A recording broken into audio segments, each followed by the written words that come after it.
शीत और हॉट में अंतर क्या है? जैसे हॉट वार शब्द का इस्तेमाल नहीं किए हैं, कोल्ड वार शब्द का इस्तेमाल किए हैं।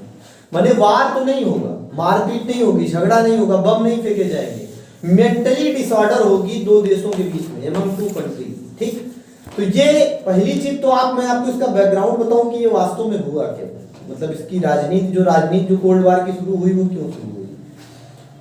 हम जानते हैं कि एक मित्र राष्ट्र थे और एक धुरी राष्ट्र थे जो 1890 के दौर में ये ग्रुप बनना विश्व स्तर पर शुरू हुए, और उसमें प्रथम विश्व युद्ध हुआ जो 1914 से लेकर 1919 तक चलता है। हमने प्रथम विश्व युद्ध 5 साल तक देखा कि वो बृहद स्तर पर लड़ा गया। उसमें जर्मनी को बहुत बुरी तरीके से कुचला गया था और फिर उसके ऊपर वर्साई संधि लागू कर दी गई, लाद दिया गया। फिर लीग ऑफ नेशंस की स्थापना हुई 28 जुलाई सन 1919 या 20 में, ये थोड़ा डेट में क्लियरेंस कर लीजिएगा, हमें लगता है कि 1919 में ही हुई है। 28 जुलाई सन 1919 को लीग ऑफ नेशंस की स्थापना हुई। और लीग ऑफ नेशंस एक शांति के लिए प्रस्ताव था कि भविष्य में कोई देश एक दूसरे से नहीं लड़ेगा। इसी समय जबकि लीग ऑफ नेशंस की स्थापना हो रही थी तो शांति के लिए ही विल्सन के 14 सूत्र आए। 1917 में वुडरो विल्सन नाम के एक बड़े विद्वान रहे जो पहले राजनीति विज्ञान के प्रोफेसर थे और जिन्होंने बाद में पब्लिक एडमिनिस्ट्रेशन का फादर ऑफ पब्लिक एडमिनिस्ट्रेशन होने का गौरव प्राप्त किया। बाद में अमेरिका के राष्ट्रपति भी बने। पेपर्स ऑफ एडमिनिस्ट्रेशन नाम की उन्होंने किताब लिखी। तो उन्होंने 14 सूत्र दिए थे कि किस तरीके से देशों को एक दूसरे की बाउंड्री में हस्तक्षेप नहीं करना चाहिए। बड़ी खूबसूरत तरीके से अमेरिका प्रथम विश्व युद्ध से निकल गया, उसका कोई पार्टिसिपेशन जो है वो रहा नहीं। ठीक है, उसका कोई बिल्कुल भी जो है वो रोल नहीं रहा। लेकिन जब द्वितीय विश्व युद्ध चलता है तो ये मित्र राष्ट्रों के साथ हो जाता है। मित्र राष्ट्र जिनमें आपका फ्रांस, रूस और ब्रिटेन बेसिकली तो एक तौर पर थे। मित्र राष्ट्र जिनको कहते हैं फ्रेंड कंट्री, उन्होंने एक अलायंस बनाया। अलायंस ट्रीटी अलायंस और एक होता है अलायंस मतलब टाटा। ठीक है, ये दो अलायंस बनी हुई थी जिनमें आपके धुरी राष्ट्र कहा जाता था और एक को कहा जाता था मित्र राष्ट्र। ठीक, तो ये कि अब फ्रेंड सर्किल में जो मित्र राष्ट्र थे, मित्र राष्ट्रों में 3 देश बेसिकली शामिल थे। इसमें थे आपका अमेरिका नहीं, रूस, फ्रांस, रूस और ब्रिटेन। एक दूसरे के साथ मिलकर के लड़ रहे थे विरुद्ध Australia, Germany and Hungary. Austria, Germany और हंगरी। बाद में इसमें पोलैंड शामिल हो गया, इटली शामिल हो गया, ये तमाम सारे देश थे। ठीक, इटली भी शामिल रहा है, ख्याल रखिएगा। ठीक है, ऑस्ट्रिया, जर्मनी एंड हंगरी ये 3 बेसिक राष्ट्र थे और इसमें इटली शामिल हो गए, पोलैंड शामिल हो गए। ठीक, इनके साथ मिलकर के लड़े।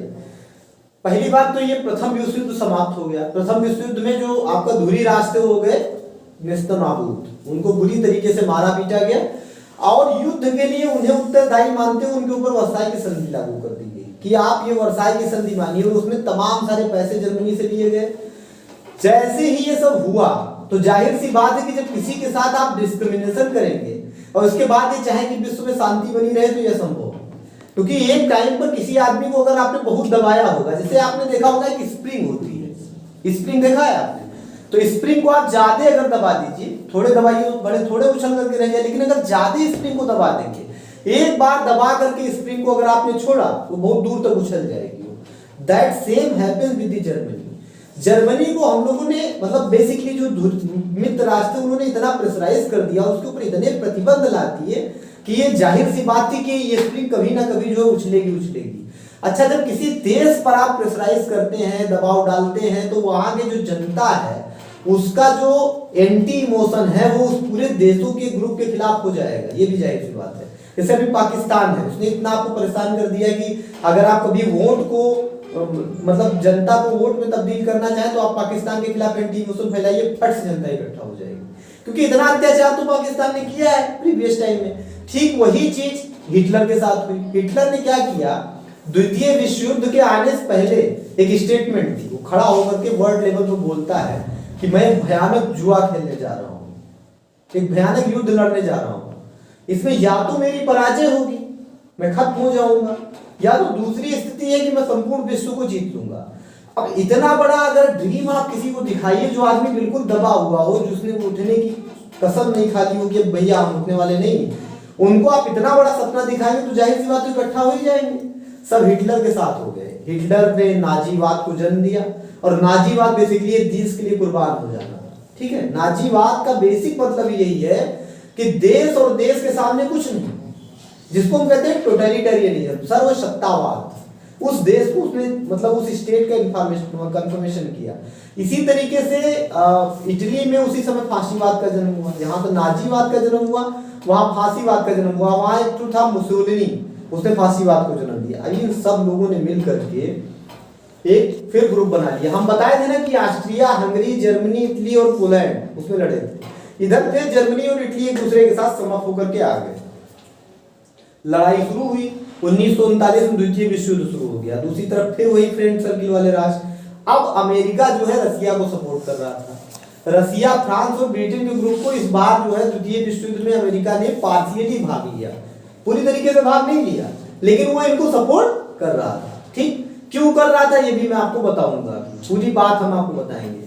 तो जब ये सपोर्ट किया, एक तरीके से सपोर्ट आया, 1939 में युद्ध शुरू हो गया, द्वितीय विश्व युद्ध में भारत ने भी भाग लिया था पार्शियली। 1945 तक ये बुरी तरीके से युद्ध चला, 44 तक तो चला ही चला, 45 में जाकर के इसको 24 अक्टूबर सन 1945 को स्टॉप हो गया, जब यूएनओ की स्थापना हुई, यूनाइटेड नेशंस ऑर्गेनाइजेशन, ठीक, संयुक्त राष्ट्र संघ की स्थापना के साथ ये युद्ध समाप्त हुआ। तो जो शीत युद्ध है उसके प्रारंभ होने के क्या कारण थे? कारण ये थे कि जर्मनी के विरुद्ध रूस, ब्रिटेन, फ्रांस और अमेरिका युद्ध कर रहे थे। क्योंकि जर्मनी जो है वो पूरी तरीके से, जर्मनी और इटली, साथ ही साथ पोलैंड, साथ ही साथ इधर जापान, ये सब ऐसी शक्तियों को सपोर्ट कर रहे थे जो फांसीवादी थी, हाइपर नेशनलिज्म को लेकर के चल रही थी कि देश और देश के सामने कुछ नहीं। ये जो दूसरे देश थे जिनमें आपका अमेरिका है, जिनमें आपका रूस है, जिनमें आपका ब्रिटेन है, जिसमें आपका फ्रांस है, ये सब इंडिविजुअलिज्म को सपोर्ट कर रहे थे, प्रॉपर्टी राइट्स को, राइट टू लाइफ को, ठीक है, राइट टू लाइफ को, इसके अलावा राइट टू लिबर्टी को, इन सब को सपोर्ट कर रहे थे। तो अल्टीमेटली इनके यहाँ लिबरलिज्म चल रहा था। तो ये विचारधारा की लड़ाई थी अपने आप में, कि एक तरफ ये वाली विचारधारा, उस तरफ ये वाली विचारधारा होगी, ठीक है। ठीक उसी समय आप ये देखते हैं कि रसिया में जो है कम्युनिज्म की क्रांति हो चुकी थी। कम्युनिज्म माने साम्यवाद, पहले ही हो गई थी, लेकिन वो एक विचारधारा को लेकर चल रहा था, तब भी इन लोगों के साथ खड़ा था। गौर कीजिएगा, हुआ क्या कि 1945 के आसपास होते हुए इस युद्ध ने एक नया मोड़ ले लिया। पर्ल हार्बर नामक हवाई अड्डे पर जापान ने उठा के बम फेंक दिया।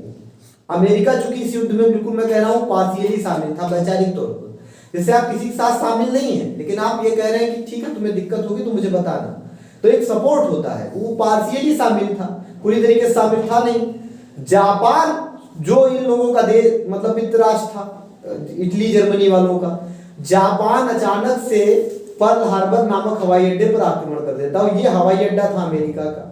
जब वो हवाई अड्डे पर आक्रमण करता है, अब देखिए रसिया दूसरी तरफ जर्मनी से लड़ रहा है और जापान आकर के इसके हवाई अड्डे बम फेंक दिया। जैसे ही उसने पर्ल हार्बर पर बम फेंका, हवाई अड्डा बंदरगाह था, बम फेंका, तो इसका मतलब कि आप सीधे सीधे अमेरिका को ललकार रहे हैं। अमेरिका उस समय की बड़ी शक्ति थी, महाशक्ति उसको आप मान सकते, बड़ी शक्ति थी। उसको जब सीधे ललकार मिली तो अमेरिका ने बजाय इसके कि वो ट्रेडिशनल वार करे, जो कि उस समय चल रहा था, पारंपरिक युद्ध की, आप तीर धनुष और बंदूक इन सबसे लड़ रहे हैं, या बम का इस्तेमाल कर रहे हैं, छोटे छोटे बम का बारूद का इस्तेमाल कर रहे हैं, इनके बरक्स अमेरिका ने एक बम बना लिया था जिसको हम कहते हैं परमाणु बम। ठीक, एटॉमिक बम का निर्माण उसने कर लिया था जो एटॉमिक एनर्जी से बनता है, जिसमें जब एक बार आप उसको फोड़िए, एक में से तीन, तीन में से तीन, तीन में से तीन, तीन में से तीन, जैसे एक में तीन छूटा और फिर एक में तीन तीन निकलेंगे, फिर 9 जगह वो फूटेगा। मतलब बहुत भयंकर विस्फोट होता है। अगर एक बार परमाणु बम गिरे तो सर्वकालिक विनाश हो जाता है एक प्रकार से। 1945 में जब उसने वो फेंका तो उसके रिएक्शन में अमेरिका ने उठा करके अमेरिका युद्ध में हो गया शामिल। अब वास्तव में इस विश्व युद्ध ने विश्व युद्ध का रूप लिया। 7 अगस्त और 9 अगस्त को उसने हिरोशिमा और नागासाकी नाम के 2 जो शहर थे जापान के, उनको टारगेट करके वहां बम फेंक दिया। अब वहां व्यापक तबाही आ गई। यही से शीत युद्ध का जन्म होता है वैचारिक तौर पर। होता क्या है कि जैसे मान लीजिए कि फ्रेंड सर्किल में 2 लोग हों, हम उस दिन आपको समझाए भी थे कि 2 देश थे कि आपने बम बना रखा और हमको बताया भी नहीं। तो रसिया को कभी अमेरिका ने ये बात नहीं बताई कि हमने बम बना करके रखा हुआ है, और इतना बड़ा बम बना करके रखा हुआ है। एक तरफ एक मोर्चे पर रसिया लगातार युद्ध कर रहा है, जर्मनी ने उनको जिस तरीके से मारा कि दुर्दशा हो गई उनकी। क्योंकि जो बर्लिन है, बर्लिन का जो पूरा मतलब आधा जर्मनी था, जिसको हम ईस्ट जर्मनी के नाम से जानते हैं, ईस्ट जर्मनी पर लगभग रूस का कब्जा हो चुका था, ठीक है, दूसरा मोर्चे से वो लड़ाई कर रहा था। इसी समय जापान पर जब बम गिरा तो एक अविश्वास पैदा हो गया कि यार तुम्हारे पास ये चीज है और तुमने हमको बताई नहीं, क्योंकि फ्रेंड सर्किल में तो चीजें शेयर होनी चाहिए, दोस्त हो तो काहे के दोस्त हो। तो अब रसिया और अमेरिका में दोस्ती के नाम पर दुश्मनी उपजना शुरू हो गई। उसने उस वार में जर्मनी को हरा तो दिया, द्वितीय विश्व युद्ध में जर्मनी बुरी तरह तहस नहस हो गया, इटली परास्त हो गया, दूसरी तरफ जापान भी परास्त हो गया, जापान में जैसे बम फेंके वो सरेंडर कर गए। द्वितीय विश्व युद्ध वहीं से समाप्त हो जाता है। 24 अक्टूबर सन 1945 को सब इकट्ठा हुए, इन्होंने यूनाइटेड नेशंस की स्थापना कर ली। लेकिन एक जो बात रहीम दास की है कि रहीमन धागा प्रीति का मत जोड़ो चटकाए, टूटे से फिर ना जुड़े, जुड़े गांठ पड़ जाए। समस्या ये हुई कि ये जो प्रीत थी, जो ये दोस्ती थी अमेरिका और रसिया के बीच में, उसमें पड़ गई एक गांठ। तो सब इकट्ठा हुए, यूनाइटेड नेशन ऑर्गेनाइजेशन बनाए, लेकिन फिर भी इन लोगों के बीच में दोस्ती वास्तव में बन नहीं रही। और एक बात, शीत विश्व युद्ध इस खुन्नस का जन्म तो था ही था, ठीक, एक और जन्म होना शुरू हो गया, एक विचारधारा जिसको हम कहते हैं कम्युनिज्म, जो एग्जैक्टली अपोजिट विचारधारा है उदारवाद के। अमेरिका उदारवादी विचारधारा का पक्षपोषक था, इंडिविजुअल राइट के बारे में बात कर रहा था, कम्युनिस्ट आइडियोलॉजी राष्ट्र और राष्ट्र का चिंतन माने राज्य का चिंतन कर रही थी, संसाधन सरकारी संसाधनों के नेशनलाइजेशन की बात कर रही थी। तो इन दोनों विचारधाराओं की जो अपोजिट की लड़ाई है, देखिए शीत युद्ध न केवल दो मित्र राष्ट्रों के बीच में तथ्यों के छिपाए जाने, दो मित्र राष्ट्रों के बीच में तथ्यों के छिपाए जाने से उपजा एक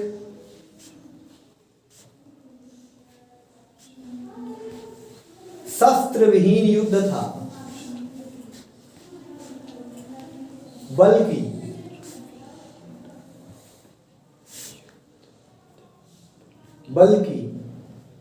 यह दुनिया की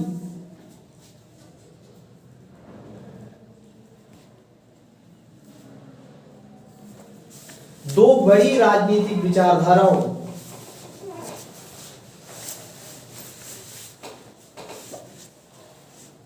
साम्यवाद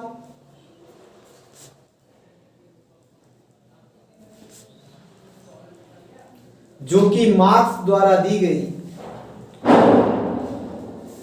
आर्थिक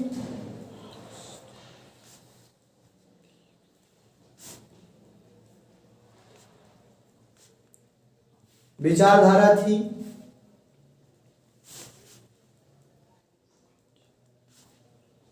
तथा दूसरी उदारवाद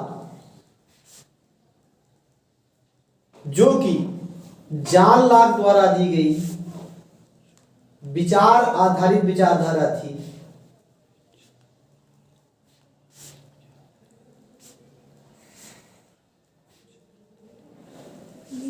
विचार आधारित विचारधारा थी के बीच में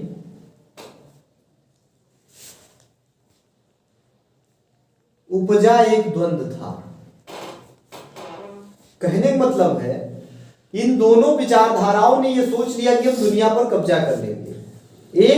एक तरफ रसिया जो कि इसका रिप्रेजेंटेटिव था, मार्क्स ने कहा था कि क्रांति होगी, कहीं ना कहीं क्रांति होगी, देश में ये होगा कि मजदूर इकट्ठा हो जाएंगे, क्रांति करेंगे और कैप्चर कर लेंगे, विदिन द स्टेट को खत्म कर देंगे, उनका मजदूरों का कब्जा हो जाएगा और सारे पूंजीपति भगा दिए जाएंगे।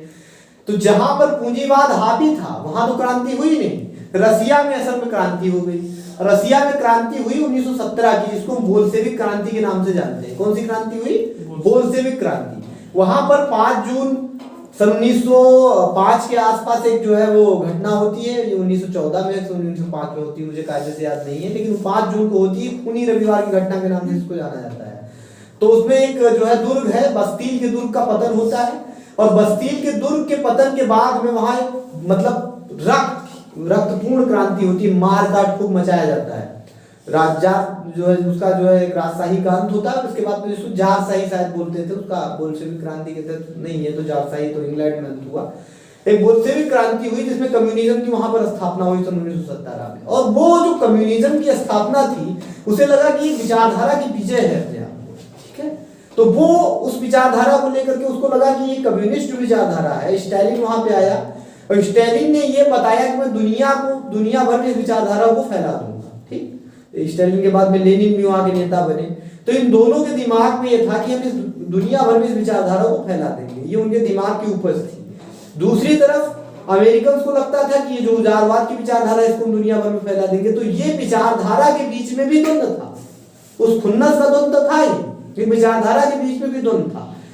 अब कारण क्या है, विचारधारा के बीच में द्वंद्व और नॉन विचारधारा के बीच में द्वंद्व शुरू भी क्यों हुआ और ये वैश्विक स्तर पर क्यों फैल गया? क्योंकि हम इसे वैश्विक क्रांति के नाम से क्यों जानते हैं, या विश्व में हम इसे क्यों मान लेते हैं कि ये विश्व स्तर पर एक बड़ी लड़ाई थी? उसका कारण ये था कि एक जो है वो ओपन मार्केट इकॉनमी को बढ़ावा दे रहा था कि किसी देश में बाजार को छोड़ दिया जाए। आपको प्रगति करनी है ना, तो आप उद्योग करो, अपने आप को आगे बढ़ाओ, ज्यादा आपके ऊपर टैक्स नहीं लगाया जाएगा, नहीं तो बाजार को सरकार नियंत्रित नहीं करेगी। दूसरी तरफ कम्युनिस्ट विचारधारा वो कहते हैं कि बाजार के ऊपर सरकार का पूरा नियंत्रण होगा, और बाजार के ऊपर सरकार का नियंत्रण होगा। अब एक बात और जान लीजिए, उदारवादी विचारधारा का मतलब यह था कि उदारवाद को वैश्विक स्तर पर मान्यता मिले। वैश्विक स्तर पर मान्यता का तात्पर्य क्या था? जैसे इधर से ये लोग चले, मान लीजिए कि ये विचारधारा जो यहाँ पे है आपका अमेरिका में, अमेरिकन जो आइडियोलॉजी है या जो जिसको हम कहते हैं उदारवादी विचारधारा या बाजार केंद्रित विचारधारा, अगर ये आगे बढ़ती है तो विश्व भर में आपको सामान बेचना है। मान लीजिए कि आप विश्व को एक बाजार के रूप में समझते हैं, जैसे वो कहते हैं कि उदारवादी विचारधारा ये मानती है कि किसी का आवागमन इधर से उधर होना चाहिए, किसी को नियंत्रित मत कीजिए, सरकार इन सब चीजों से मतलब रिलेटेड नीतियां ना बनाए, सब में आपस में अन्योन्याश्रित संबंध हो, सब एक दूसरे को सपोर्ट करें, सहयोग की भावना डेवलप हो, सब स्वतंत्र हो, जिनको जैसी आइडियोलॉजी चलानी हो वैसी चलाए। आपको अगर अमेरिका वाला कोई कपड़ा पहनना है तो आप मैनचेस्टर की जो है उससे मतलब मान लीजिए इंग्लैंड के मैनचेस्टर मिल का बना कपड़ा पहनना चाहते तो आपको जबरदस्ती भारत का कपड़ा ना पहनाया जाए। ये कहो कि मार्केट बंद कर देंगे, इंग्लैंड वाला यहाँ ना आ पाए ना बेच पाए। यानी कि ये लोग क्लोज मार्केट इकोनॉमी को बढ़ावा देने वाले थे कम्युनिस्ट वाले, और वो ओपन मार्केट इकोनॉमी को। इन दोनों के बीच में एक स्पष्ट द्वंद्व था। इसी के आसपास सन 1947 में एक फुल्टन नाम का भाषण होता है, ठीक। फुल्टन नाम का भाषण जो कि प्रस्तुत किया जाता है किसके द्वारा?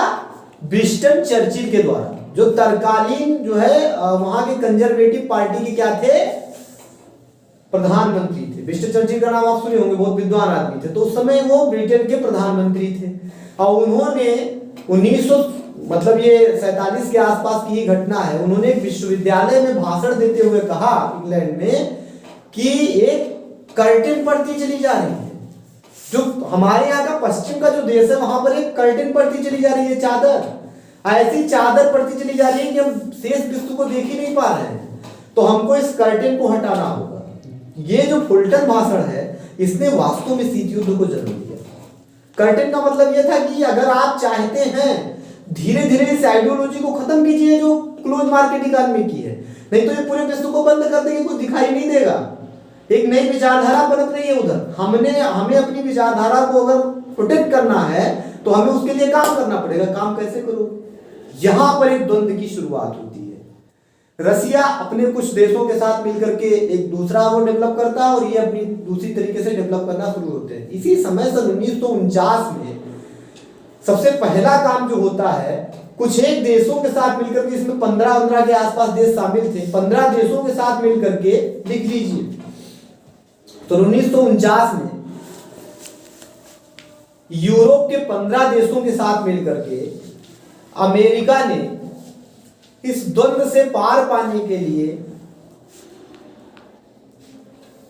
नाटो की स्थापना की, जिसका नाम है, फुल फॉर्म है नॉर्थ अटलांटिक ट्रीटी ऑर्गेनाइजेशन। क्या नाम है? नॉर्थ अटलांटिक ट्रीटी ऑर्गेनाइजेशन, उत्तर अटलांटिक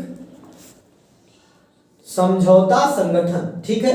इसमें क्या किया गया कि अब जो मामला है, देखो द्वंद्व किस तरह से जन्म ले रहा है कि हम आपस में नहीं लड़ेंगे। 20-25 लोगों का एक ग्रुप बना दिया अमेरिका ने, तो 15 लोगों के साथ मिलकर के तो इसको बनाया ही बनाया, और बाकी तमाम सारे दोस्त देश भविष्य में भी जुड़ते चले गए। इन्होंने कहा कि मतलब ये जो देश है इनकी सुरक्षा हम करेंगे। तुम लोग हमारी विचारधारा को मानो, ओपन मार्केट इकोनॉमी को लेकर के चलो, इनको बढ़ावा दो, तुम्हारी सुरक्षा की जिम्मेदारी हमारी। ठीक, ये 1945 के बाद शुरू हो रहा है, 1949 में बनाया ही। तुम्हारी सुरक्षा की जिम्मेदारी हमें। तुमसे अगर किसी ने बातचीत की, तुम्हारे ऊपर किसी ने घुड़की दिखाई, तो उसके जिम्मेदार हम लड़ेंगे आपके लिए। कैसे लड़ोगे? आपको हथियार देंगे। तो मैंने बताया था कि वो दोनों आदमी एक दूसरे के सामने नहीं आएंगे, शीत युद्ध ही है, हार्ड वार में तब्दील नहीं होगा। वो एक दूसरे से हथियार से युद्ध नहीं करेंगे, लेकिन वो सपोर्ट करेंगे, एक दूसरे को युद्ध करेंगे, और वैचारिक युद्ध होगा। जैसे आप अगर मतलब उदारवाद को बढ़ावा देंगे, अपने यहाँ ओपन मार्केट इकोनॉमी खोलेंगे, तो कहेंगे आप हमको क्या दोगे? तो हमारा विचार तो तुम मानो। विचार मानने के बजाय क्या मिलेगा? हम तुम्हें तुम्हारे यहाँ फैक्ट्री खुलवाएंगे, तुम्हारे यहाँ बाजार का निर्माण करेंगे, तुम्हारे यहाँ लोगों को धंधा देंगे, रोजगार देंगे, नए नए स्ट्रक्चर बनाएंगे, बिल्डिंग बनाएंगे, रोड बनाएंगे, तुम्हें हम गाड़ियां देंगे, मोटर देंगे, ये सब देंगे। ठीक। दूसरी तरफ रशिया ये कह रहा था, अपने जो उसके विचारधारा वाले देश थे, कि हम कम्युनिज्म को मानो, तुम क्या करोगे? हम आपको सपोर्ट करेंगे, हम भी आपके यहाँ नए नए आपको पैसा देंगे, रुपया देंगे, इस तरीके से मतलब तेल देंगे, है ना। तो मतलब दोनों की दोनों विचारधारा वो कह रहे थे कि तुम परेशान मत हो, तुम्हें आत्मनिर्भर बनाया जाएगा। रसिया ये कह रहा था तुम बंद कर दो अपनी मार्केट को, तुम्हें कपड़े की जरूरत है हमसे लीजिए, तुम्हें मशीन की जरूरत हमसे लीजिए। तो कुल मिलाकर के बात ये कहना चाह रहे थे कि हमारी विचारधारा को मानो। इस बीच में इन देशों के बीच में आपस में द्वंद्व शुरू हो गया। ठीक, और इसी द्वंद्व ने कोल्ड वार के रूप में जन्म लिया। भविष्य में ये कोल्ड वार अभी शुरू हो गया है, आगे हम इस पर चर्चा करते रहेंगे। ठीक है, नेक्स्ट मिलेंगे क्लास।